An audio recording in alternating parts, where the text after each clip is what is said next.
Bonjour tout le monde, aujourd'hui nous allons lire une très belle histoire de Kalila et Dimna.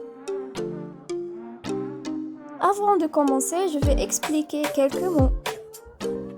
Vigilance, prudence, hadar. Étang isolé, un lac isolé, بحيرة معزولة عن النظر. Truite, poisson d'eau douce, salamon, salamon المياه العذبة. Esprit vif, intelligent et rapide, سريع البديهة. Esprit décédé, brave mais risque tout, شجاع لكن متهور. Allons-nous lire la première partie de l'histoire. Souvent, lorsque Dimna était en la compagnie du roi lion, il lui apprenait des proverbes et lui narrait des histoires. Lors de l'une de leurs rencontres, leur discussion tourna autour de la vigilance. Ils eurent le débat suivant.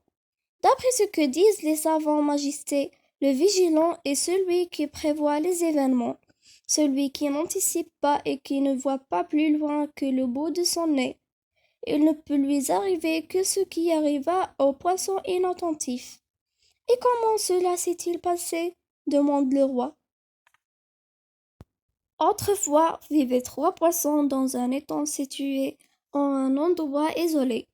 L'un avait un esprit vif, le deuxième un esprit décidé et le troisième était sans aucune intelligence. Ces 3 amis coulaient des jours heureux. Dans cet étang ignoraient des hommes.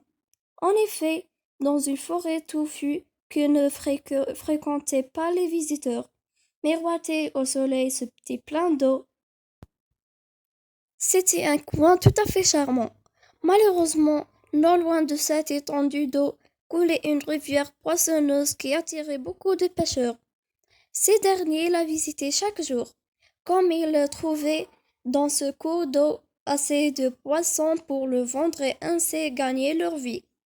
Ils ne cherchèrent pas alentour un autre endroit qui pourrait leur procurer du poisson. Et c'est ainsi que les 3 habitants de l'étang vécurent heureux, sans peur du pêcheur.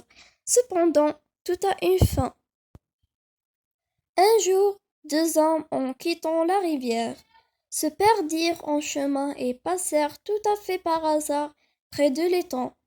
Ils remarquèrent les 3 truites qui étaient bien grasses et se promirent de revenir pour les capturer. Elle était bien belle et elle leur rapporterait certainement beaucoup d'argent. Qu'arriva-t-il à nos amis? Nous allons voir ça dans la deuxième partie de l'histoire. Merci pour vos j'aime, abonnez, partagez et commentaires. Au revoir.